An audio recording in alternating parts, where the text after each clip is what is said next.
Welcome to lesson number 2. We're going to look at deductive reasoning today. So just a reminder of what inductive reasoning was.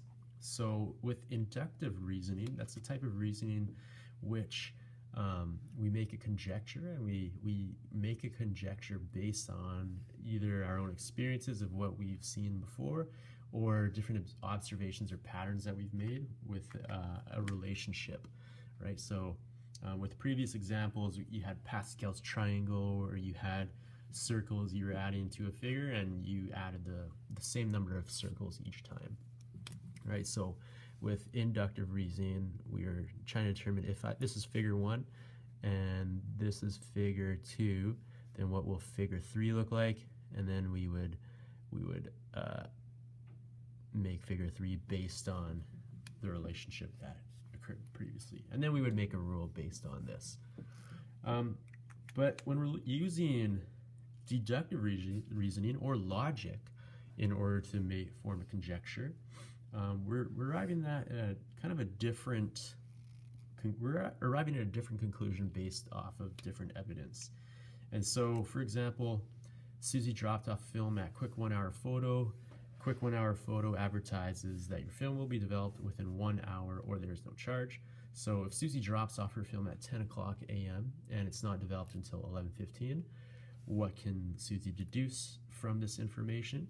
Well, based off of the advertisement, if it's not developed within 1 hour, then she doesn't have to pay for it. There's no charge. And because she drops it off at 10 and it's not ready until 11:15, that's 1 hour and 15 minutes that passes where her film's not ready. So she can deduce that her film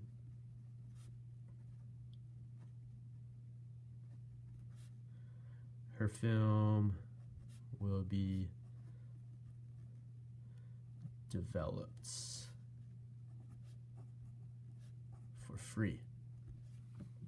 So this is deductive reasoning. So it's the logical process using true statements to arrive at a conclusion. So in this scenario here, Susie's deductive reasoning will, because it was advertised that if it's not developed within 1 hour, then there's no charge, then she would deduce, okay, well, it's been an hour and 15 minutes, so there should be no charge. That would be a form of deductive reasoning. So if we look at these examples of deductive reasoning below, so write a conclusion which can be deduced from each pair of statements. So if every whole number is an integer, 6 is a whole number, then we could deduce that 6 is also an integer. So 6 is an integer. Water freezes below 0 degrees Celsius. The temperature is negative 15 degrees Celsius. So water will be frozen.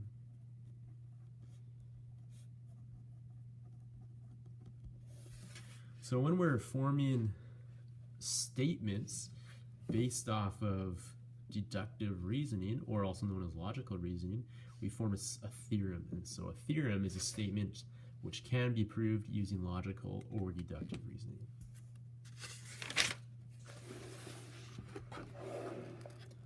So next, let's look at class example number 2.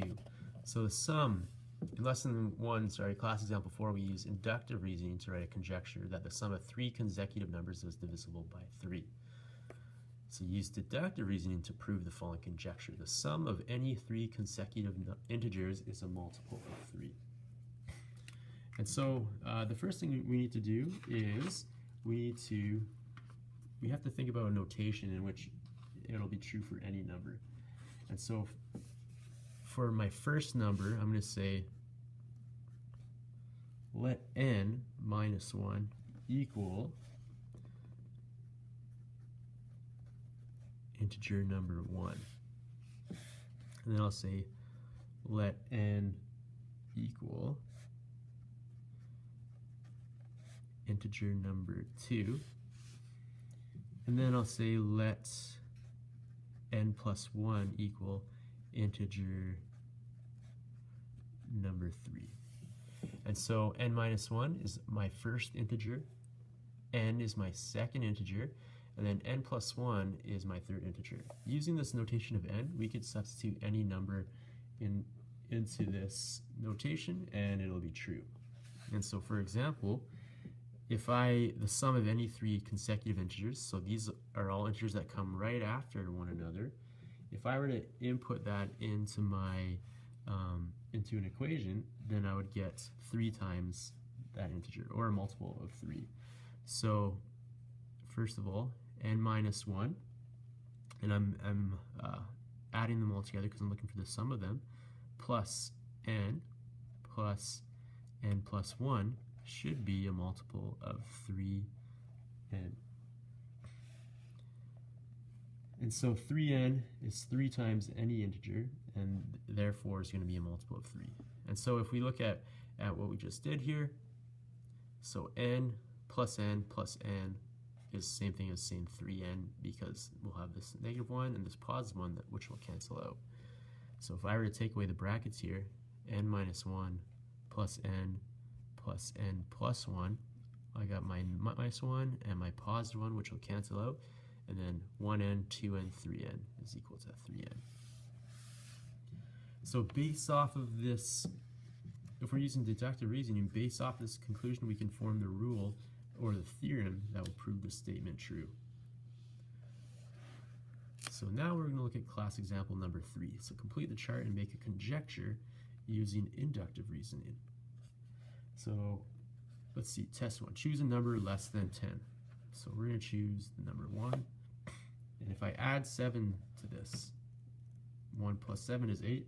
Multiply that by 2 is 16. Subtract the original number. My original number was 1, which would make it 15. Subtract 2 from that. 15 minus 2 is 13.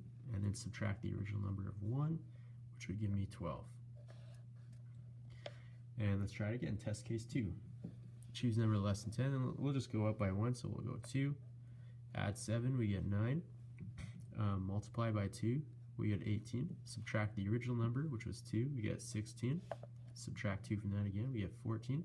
And subtract the original number, we're back to 12. So again, we're just using inductive reasoning, so we're plugging different numbers in, making a guess. So number 3, add 7, we get 10. Double it, or multiply by 2, we get 20. Subtract the original number, we're at 17. Subtract 2, we're at 15. And subtract the original number of 3, we're at 12. And then we got to make a conjecture based off of what we're just seeing. And so we could say if a number is chosen, the final solution will be 12. If any number is chosen, the final solution is 12. So we're going to do the same thing, but this time we're going to make a general case using deductive reasoning. And we want x to represent the original number chosen. So choose a number less than 10. So the original number we're choosing is x, just because the question indicated for us to do that. Then we need to add 7, so x plus 7, and we need to multiply by 2, and so 2 times x plus 7. If we were to expand this, multiply the 2 into my brackets, we would have 2x plus 14. Next thing we gotta do is subtract the original number, so we'd have 2x plus 14 minus x, which would leave us with just x plus 14. Next we have to subtract 2, so x plus 14 subtract 2, we get x plus 12, and then we would need to subtract the original number, so we have x plus 12, subtract x, and we're just left with 12.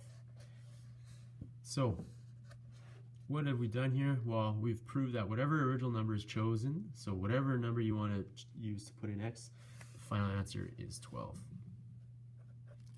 So does the original number have to be less than 10? Well, x can be any number, right? So technically, no, it doesn't have to be 10. We can use this general case for any number, and it'll be 10. And you could try that with Try it with 11, try it with 12, and see what you get.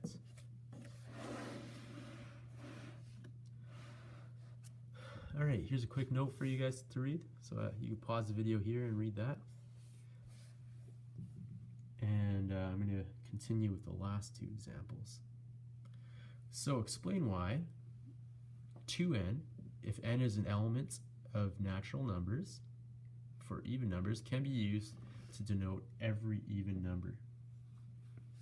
So the reason why is because 2n represents any multiple of 2.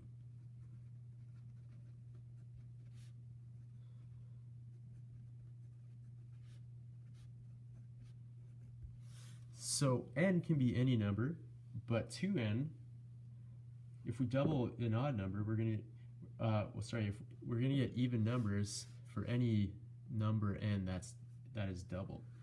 And so remember that all even numbers are divisible by 2.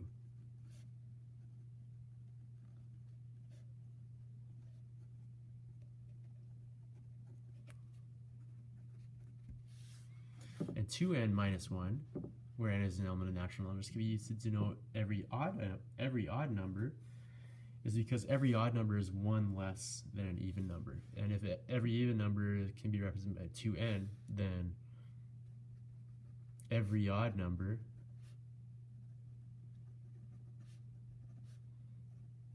is 1 less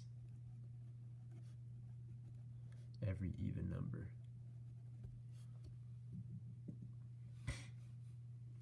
So as an example, if I have 2n, and let's say n equals 14, well 2n would equal 2 times 14, which would equal 28.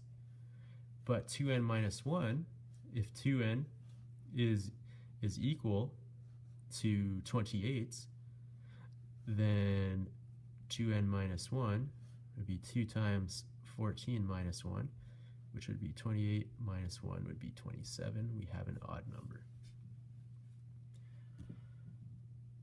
So I'll let you guys do this last one by yourself, just so this video doesn't end up being too long. If you have any questions with the last example, please let me know in class.